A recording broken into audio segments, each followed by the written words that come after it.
बिस्मिल्लाहिर्रहमानिर्रहीम, अस्सलाम वालेकुम। मैं इस वक्त आया हुआ हूँ मंडी में जी। सैटरडे की रात थी और दोस्त और भाई वगैरह मंडी में लिए आए थे। ये मेरा भाई मौजूद है अब्बास साहब। अब्बास कैसे हैं, ठीक हैं आप? तो भाई मैं कुछ बताना चाह रहा हूँ आपको। मेरे पीछे जानवर देख रहे हैं, माशाल्लाह खूबसूरत जानवर है और थोड़ा सा बकरे से बड़ा है। जो हकीकत है, देखें हकीकत बोलना चाहिए। और इस जानवर की कीमत 2.5 लाख रुपये। और मैं कोई कैटर पे मौजूद नहीं हूँ, मैं नॉर्मल से फॉर्म में मौजूद हूँ जहाँ गाय बिक रही है। तो 2.5 लाख रुपये का एक नॉर्मल सा जानवर, यानी कि 2 मन गोश्त होगा पास, ज़्यादा से ज़्यादा 2 मन इसमें गोश्त मौजूद है। और ये 2.5 लाख रुपये का है। 4 मन वाला 5 लाख रुपये का होगा। मैंने यहाँ देखा 12 लाख का जानवर भी, 25 लाख का जानवर भी। मतलब कोई गरीब का हक ही नहीं है कुर्बानी करना। गरीब कुर्बानी से गरीब जो इंसान जो है ना, वो कुर्बानी से अब वो रह गया है दूर ना। भाईजान कितने वाले जानवर है ना? ये 2.5 लाख वाले भी है, 4.5 लाख वाले भी है। ये 2.5 लाख रुपये का है ये 2.5 लाख भाई। ये 2.5 लाख रुपये का, इसमें 2 मन गोश्त होगा। 12 लाख वाला कौन सा है? 3.5 लाख। 12 लाख वाला कौन सा भैया? बड़ा वाला। इसके बड़े कान है, इसके बड़े कान है। ये 12 लाख रुपये का, 2 लाख का। 5 मन गोश्त होगा इसमें ज़्यादा से ज़्यादा। और 12 लाख रुपये बोल रहे हैं आप? 12 लाख रुपये का जानवर है, 5 मन गोश्त है। तो सही है भाई। अगर मंडी आना हो ना तो 1, 1.5, 2 लाख 2.5 लाख रुपये रख के नहीं लाइएगा।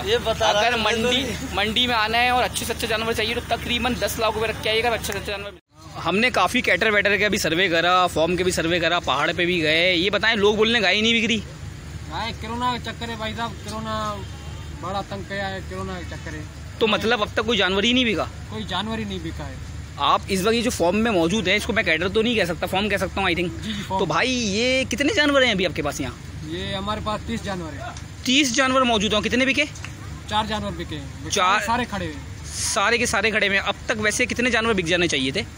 अब तक वैसे तो 15-20 जानवर बिकने चाहिए। ओह, यानी कितना नुकसान हुआ है। जानवर महंगा भी तो बहुत है जनाब।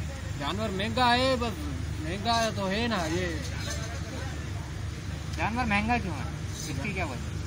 महंगा है, जो चल रहा है, कारोबार चल रहा है पूरे पाकिस्तान का, ये वो इसी वजह से। कारोबार के हिसाब से चलोगे मतलब जी, इन्वेस्ट कितनी आती है इसमें? आवाम के हिसाब से चलेंगे ना, जैसे आवाम चल रही है, जैसे कारोबार तो ले ही नहीं रही, फिर सस्ते क्यों नहीं हो रहे? सस्ते होंगे, सस्ते क्यों नहीं होंगे यार? नहीं, अब्बास मसला ऐसा नहीं है। मसला ऐसा नहीं है कि आवाम नहीं ले रही जानवर, महंगे हैं, सस्ते नहीं है। मसला कुछ और है। मसला ऐसा है कि लोगों के पास इस वक्त पैसे भी मौजूद नहीं है। लोग किस तरह निकलेंगे जानवर लेने के लिए? जो साहिब हैसियत है वो तो आ जाते हैं, लेकिन जो नॉर्मल लोग हैं, जो मीडियम क्लास हैं, वो तो नहीं आ सकते। अपर क्लास, हाई क्लास तो ले सकते हैं। और ये है कि भाई की बात बिल्कुल सही है, जानवर नहीं बिक रहे इस वक्त क्योंकि महंगाई बहुत है, फिर कोरोना का चक्कर। तो अल्लाह ही मालिक है। इनकी भी एक इन्वेस्टमेंट होती है, पूरे साल जानवर पालते हैं और फिर पूरे साल मेहनत करते हैं। तो भाई अल्लाह मालिक है, अल्लाह ताला बड़ा है। तो आप यहाँ के खुद मालिक हो? जी मालिक है। चलो तो मजदूर है, मालिक आगे खड़ा हुआ है। मालिक आगे खड़ा हुआ है, कोई मसला नहीं है यार। अल्लाह ने चाहा तो इंशाल्लाह बिकेंगे, ज़रूर बिकेंगे, क्यों नहीं बिकेंगे।